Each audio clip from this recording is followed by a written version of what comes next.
You panic when your phone battery hits 1%. You installed a doorbell camera because a raccoon walked across your porch at 2 a.m.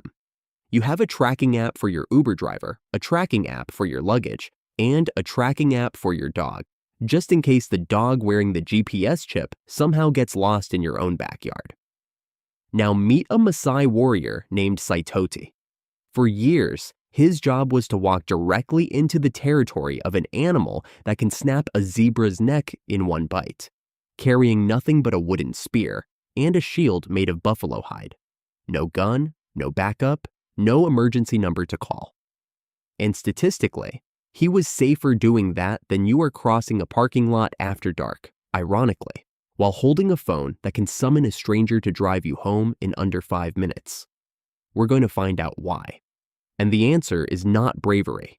The answer is a system humans built, perfected over generations, and have now started deliberately tearing apart on purpose because it worked too well on the wrong species. Here's the situation as it's existed for centuries across the grasslands of southern Kenya and northern Tanzania. The Maasai are pastoralists. Their entire economy, their entire status, basically their entire personality, runs on cattle. Not metaphorically. Wealth is cows. Bride price is cows. Cows are currency, retirement plan, and reputation, all on 4 legs. And cows, unfortunately, are a lion's favorite vending machine. So you have 2 options when an apex predator with retractable weapons for hands starts treating your life savings like an all-you-can-eat buffet. Option 1. Move your cattle somewhere. There are no lions. Tried that. Lions are famously uninterested in property lines. Option 2. Figure out how to consistently win a fight against an animal that is faster than you, stronger than you, sees better in the dark than you, and unfairly looks better doing all 3. The Maasai picked option 2 for roughly the last few hundred years, with sticks. So how exactly does a human holding a wooden spear beat a 200-kilogram cat built entirely out of muscle and bad intentions? That's worth actually answering, because it's one of the most underrated survival systems on the planet. And, weirdly, it runs on the exact same math your ancestors were using 100,000 years ago, just with significantly better PR. First, the math. In ecology, there's something called the dilution effect, and it is exactly as petty as it sounds. If a predator is deciding whether to attack one human standing alone, the odds of that human getting hurt are basically 100%.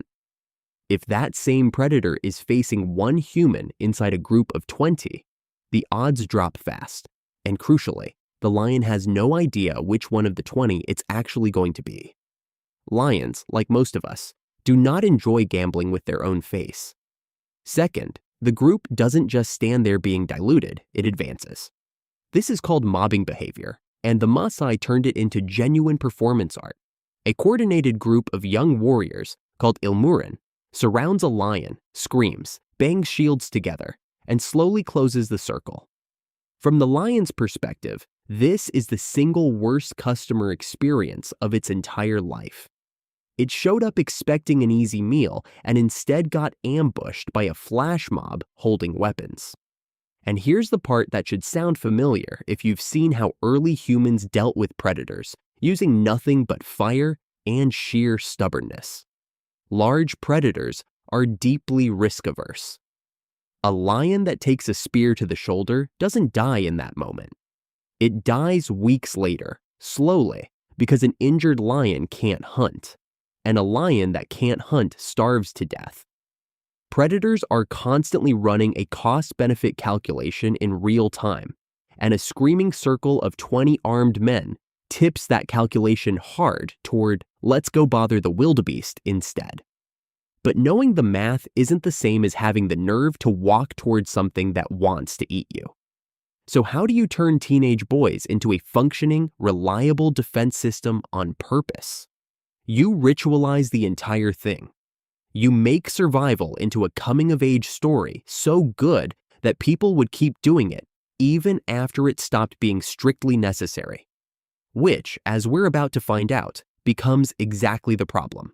The traditional lion hunt is called Olamayio, and it has rules so specific they sound less like a survival strategy and more like an extremely intense intramural sport. You're only allowed a spear and a shield. Showing up with a gun, or worse, poison, is considered cowardly, and there's no celebration if you cheat your way to a kill. That detail matters. It tells you this was never purely about killing a lion. It was a test, deliberately designed to be hard.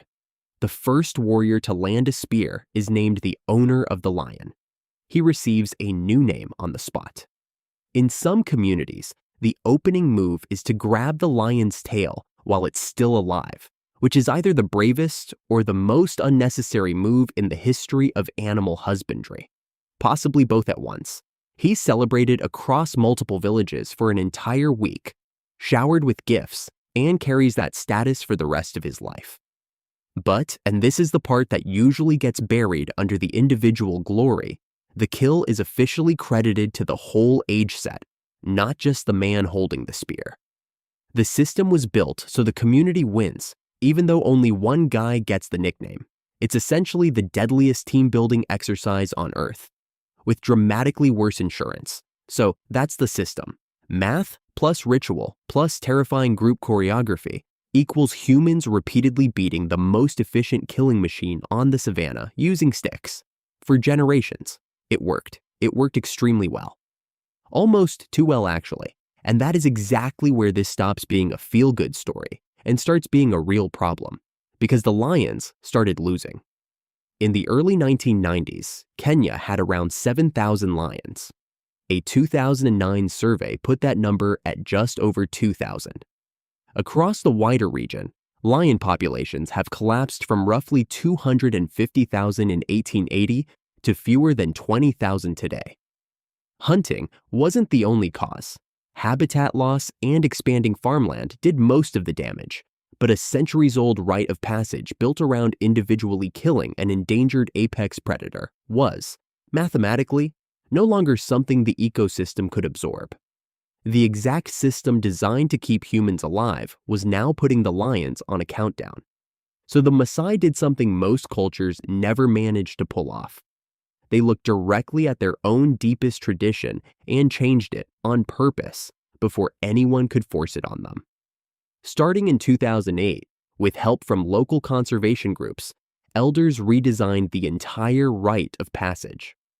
Instead of spearing a lion, young warriors now compete in something called the Maasai Olympics: running, jumping, javelin throwing, for medals instead of a body count.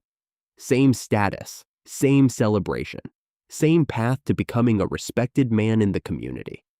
Just with considerably fewer apex predators involved in the process.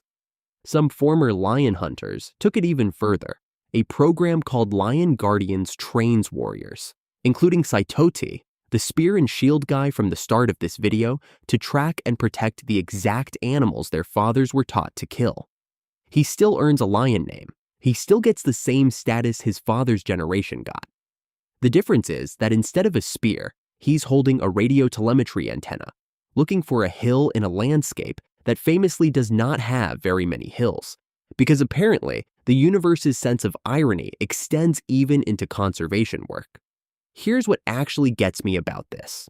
We tend to assume tradition is something that just happens to people, inherited, fixed, impossible to question.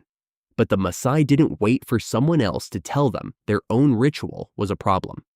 They ran the numbers on it themselves, decided it was no longer sustainable, and rebuilt what bravery means in about one generation, without losing what the test was actually for.